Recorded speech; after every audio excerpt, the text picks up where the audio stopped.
তো hello everyone, আসসালামু আলাইকুম। সকলে কেমন আছো? আশা করি সকলে অনেক অনেক ভালো আছো। তো আমিও তোমাদের দোয়ায় অনেক অনেক ভালোই আছি। তো নতুন একটি ভিডিও নিয়ে চলে আসলাম তোমাদের মাঝে আজকে আবারও। সো গাইস, বেশি বকবক না করে আজকের ভিডিওটা শুরু করা যাক।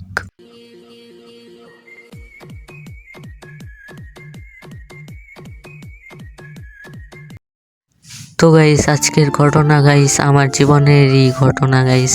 তোমাদের কাছে বলবো গাইস, সালটা হলো গাইস 2020, যেদিন আমি প্রথম ইউটিউব চ্যানেলটা খুলি গাইস। তাও আমি নিজে খুলতে পারতাম না গাইস, আমার এক ভাইকে দিয়ে খুলিয়েছিলাম। হ্যাঁ গাইস, 2020 সালে আমি প্রথম যেদিন ইউটিউব চ্যানেলটা খুলি, তখন একদম নতুন ছিলাম গাইস, কিছুই বলতে পারতাম না গাইস, কোথায় কি একদম নতুন আমি। তো গাইস, আমার মামা তো ভাইকে দিয়ে খুলিয়েছিলাম।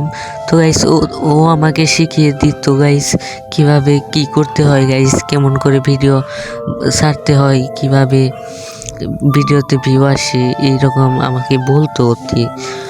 সব কিছু শুনতাম, কিন্তু গাইস আমি পারতাম না। আস্তে আস্তে কিন্তু গাইস ওর কথাগুলো শুনে গাইস আমি চেষ্টা গাইস, তোমরা হয়তো জানোই গাইস আমার ভিডিওতে কীরকম ভিউ পড়ে গাইস। কিন্তু আমি ভিডিও সাইডে প্রতিদিন নিয়ত ছাড়তে আসি, কিন্তু গাইস যখন আমি ভিডিওর দিকে তাকাতাম দেখতাম যে গাইস 15টা 10টা ভিউ পড়ে গাইস, তখন মনটা অনেক খারাপ হয়ে যায়। তো অনেক স্বপ্ন নিয়ে গাইস ইউটিউবের যাত্রাটা শুরু করেছিলাম, কিন্তু গাইস এইরকম যদি ভিউ আস্তে আস্তে কমতে আসে কিন্তু তাহলে গাইস কিভাবে আর ইউটিউবে কন্টিনিউ করবো গাইস, তোমরাই বলো। তো গাইস, আমার ভিডিও কি তাহলে আর ভাইরাল হবে না গাইস? আমার ভিডিওতে কি আর ভিউ আসবে না? তো গাইস, এরকম চলতে থাকলে তাহলে কিভাবে কি করব গাইস?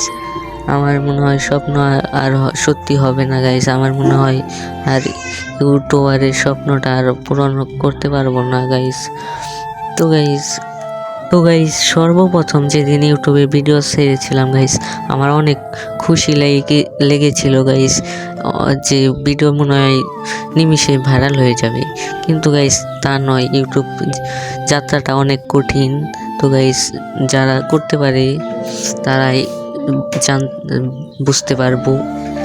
তো গাইস, যাই বলি আর তাই বলি গাইস, ভিডিও কিন্তু ছেড়ে যাবো গাইস। আমি কিন্তু এত সহজে গাইস হার মানবো না গাইস। ভিডিওতে ভিউ আসুক আর না আসুক গাইস, ভিডিও আমি প্রতিনিয়ত ছেড়ে যাবো গাইস। ভিডিও কিন্তু কন্টিনিউ করে যাবো গাইস, ভিডিওতে ভিউ আসুক আর না আসুক।